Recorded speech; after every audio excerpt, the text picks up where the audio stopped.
In the history of the Warcraft universe, the Warcraft movie released in 2016 may be one of the most controversial artistic works in the entirety of it. Either greatly appreciated or absolutely maligned, this unique interpretation of the original Warcraft RTS title took a huge amount of liberties with the standing lore and story presented to us in Blizzard's initial Warcraft release from 1994.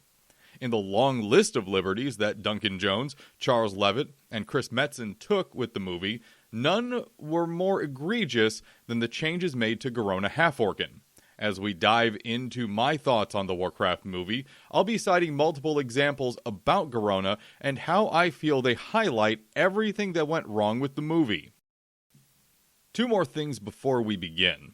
While I do lay blame on this with Jones, Levitt, and Metzen, none of the actors or other staff should be considered at fault. They did the best with what they had for sure. Second, I won't be using any stills or videos from the Warcraft movie in this piece as to avoid any kind of potential DMCA. Welcome to Ancient Lore, a discussion series where we peel back the layers of world building and story to examine, understand, and discuss where we came from in the World of Warcraft. Today's topic is the Warcraft movie and Garona Half-Orcan. And as always, if you have any comments or questions, feel free to leave them in the comments section below or connect with me on my Discord. I struggle to choose where to start on this, as I personally have had a very large laundry list of grievances with the Warcraft movie. But instead of starting with the negative, let's take a little time to give credit where credit is due, and speak on what the movie did right. All of that is going to fall under the category of visuals, whether it's CGI or costume and makeup design. When the movie opens, it shows the Draenor side of the Dark Portal, with all clans summoned to it and massive amounts of cages with captured Draenei piled up around it. Gul'dan and his warlocks draining the life from these thousands and thousands of captives to charge up the Dark Portal was not only visually stunning, but also an incredible way to pinpoint the Horde's current state, destructive tendencies and willingness to sacrifice anything in its path to glory. This leads to a lot of what the movie did right visually. Much of the spells, effects, and locations are beautifully rendered with careful detail, down to the corruption of the land around where the Dark Portal and Orcish encampments are. I would specifically like to commend them on the spell effects and how they were visually represented, leaning into many different visuals for both arcane and warlock magics that are either directly or indirectly referenced in how spells look in World of Warcraft itself. In addition, the armor and costumes as well seem to do a stellar job of carrying over that slightly oversized vibe, especially with armored pauldrons and weapons looking very accurate to what the original Stormwind Garden Knights would have been equipped with. Horde gear also looked absolutely solid, even down to how large and heavy standard Orcish gear is, and how the corruption of demon and warlock magics affect not just the world they inhabit, but the orcs themselves. Okay, that's out of the way. I just wanted to be positive about what I felt the movie did well before we touch on everything else. Let's begin the more critical part of this video by discussing Garona as a whole, and specifically how she's written and portrayed in the movie.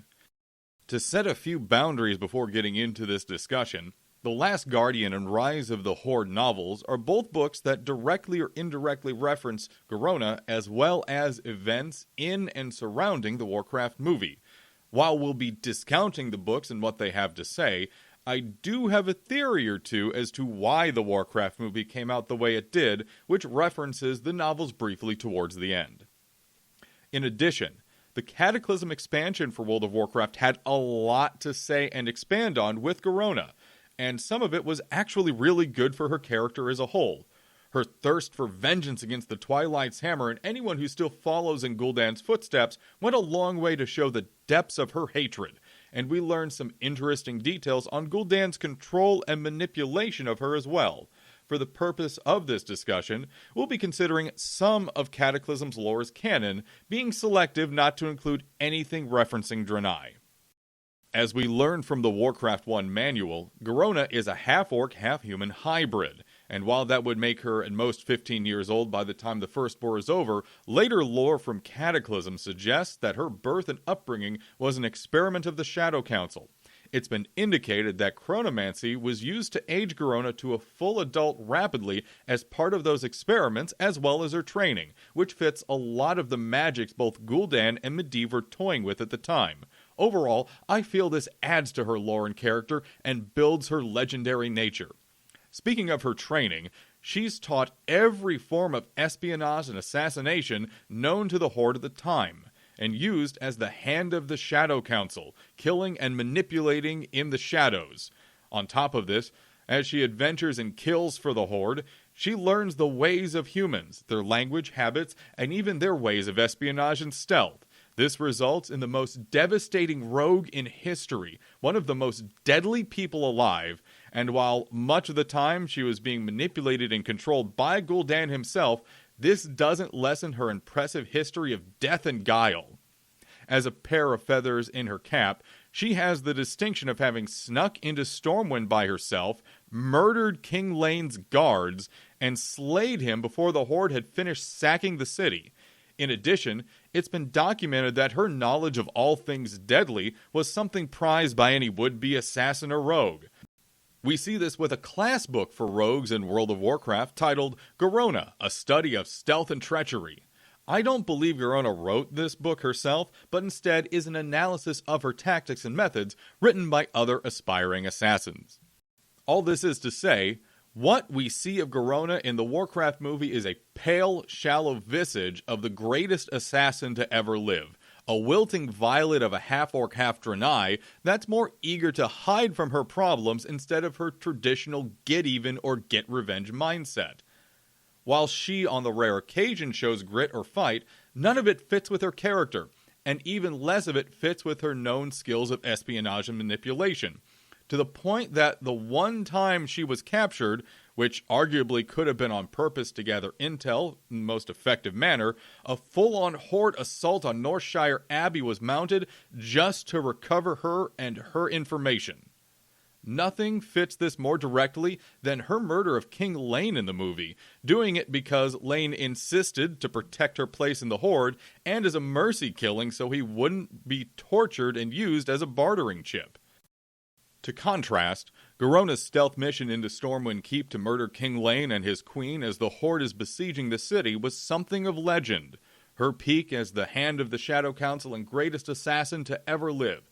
Not only does this reinforce how horribly written, not just Garona but the entire Warcraft movie itself was, but it also puts a spotlight on truly how many missed opportunities the Warcraft movie was filled with. Let's expand on that point and talk about a pair of critical Horde characters featured in the Warcraft movie and how there were serious missed opportunities with both of them.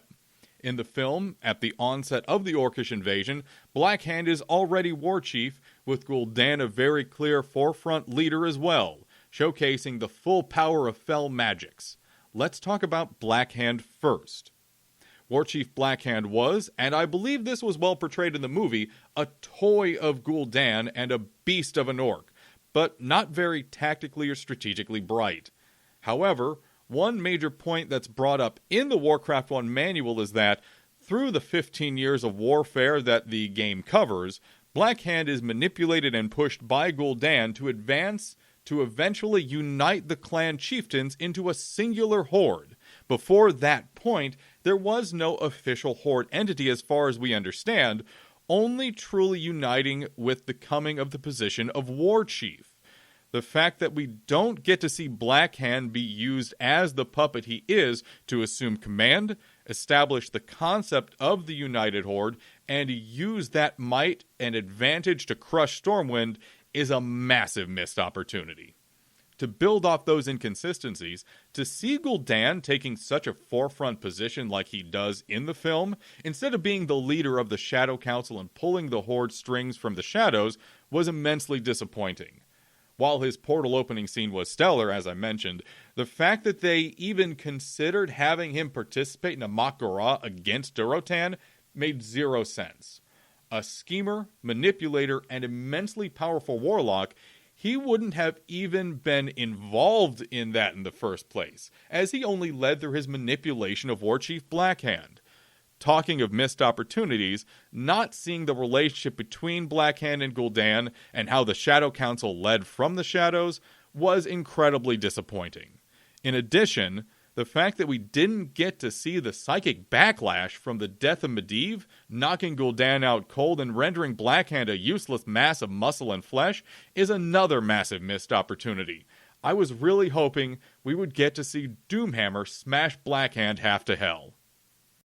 I will say, I give most of the Alliance a pass on this film, with the exception of Lothar and his portrayal. Only Lothar and his angsty, alcoholic, depressed attitude and this weird romance arc with him and Garona threw me off from that side of the film. Lothar was one of the lead knights of the Brotherhood of the Horse, the heavily armored and well-trained order of knights that held the line for well over a decade against the Orcish hordes. To see him portrayed as a half-broken man that barely found the strength to lead even a small party was frustrating to say the least. This brings us to more general inconsistencies that I feel were to the detriment of the film. There's a lot here to cover, but I have to start with the greatest glaring issue we have, which is how the timeline of Warcraft 1 was crunched down from 15-ish years to about a week. King Lane was known to be holding the orcs at bay for a long time, and many other nations across the Eastern Kingdoms came to respect him for this. Killing him off this early, while not showing any kind of Siege of Stormwind, not only makes no sense, but it also makes one beg the question, what happens next? Do the Orcish hordes invade, clean up, and take over Stormwind's lands in less than a month? It makes no sense. Going back to Blackhand and Gul'dan, killing off Blackhand in the same time frame brings up a lot of questions as well. The first is, how exactly is Doomhammer supposed to lead the Blackrock's Wolf Riders into taking him down and assuming the mantle of War Chief if Lothar has his stupidly anticlimactic kill on the big brute before he even gets to lead the Horde forces against Stormwind? Secondly, Rend and Maim Blackhand, the sons of War Chief Blackhand, play an important part in creating divisions within the Horde during Warcraft 2, as well as Rend having a more important and very visible role in World of Warcraft's Blackrock Spire 10-man instance. Where are they in all this? The reason the orcs in Blackrock Spire and Burning Steppes are even there in World of Warcraft is because Rend and Maim's unbridled rage at the betrayal of Doomhammer, who's supposed to also be a Blackrock lieutenant, not a Frostwolf, against their father, which caused them to split their part of the Blackrock clan away and creating the Blacktooth Grin clan. If this doesn't happen, suddenly massive parts of World of Warcraft's vanilla endgame gets tossed out the window entirely. In general, there were a few big questions left unanswered for me overall. We did see one Wolf Rider, in one of the opening scenes at least, but we should have seen them front and center, as they were the elite guard of Blackrock and some of the strongest fighters there. Where were the Brotherhood of the Horse, or the Clerics of Northshire, major organizations that directly affected the first war against the Horde? The slaughter of the Clerics of Northshire Abbey in particular led directly to the creation of the Order of the Silver Hand and Paladins, a vital part not just of the RTS games to follow, but for the entirety of the Warcraft universe. We should have seen that. We didn't even get to see the Horde establish their fortress at Blackrock Spire, their seat of power for nearly a decade in the Eastern Kingdoms. To close, and I teased this towards the beginning of the video, I have a few theories on why the Warcraft film ignored so much of standing lore instead of embracing it and bringing it forward to current times.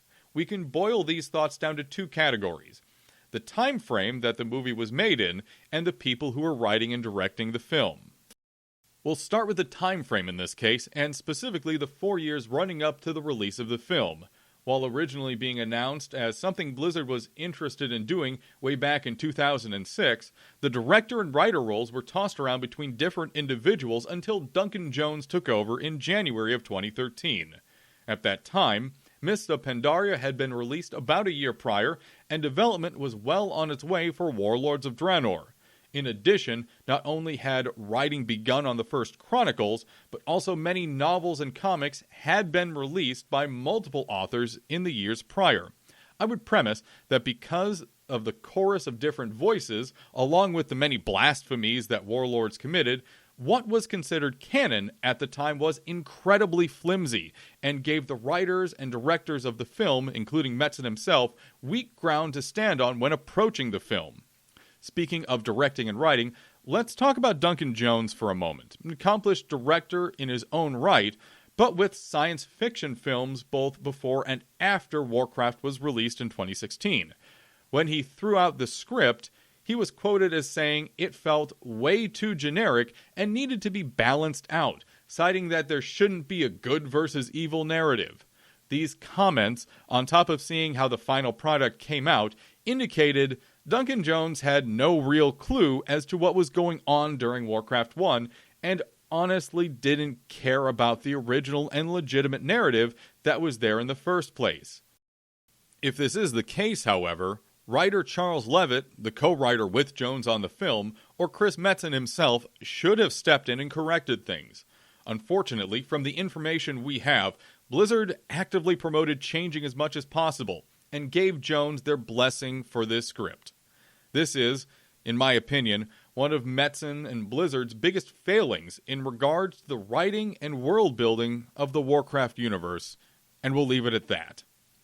In a future episode, we'll touch on how the RTS games helped format how we view lore and the Warcraft universe. Look forward to an analysis of how we can take in-game mechanics, abilities, and even unit references and apply them to how the Warcraft universe is built and formed. We close this book of Warcraft history here and save the rest for another time. If you've enjoyed this feature, please consider subscribing here at youtube.com/theDanNation, as well as joining my Discord at tinyurl.com/DanScored. It's a Discord with 100% more Dan. From the Lore Bunker in Boston, Massachusetts, this is Dan wishing you a wonderful and wide, wide world of lore.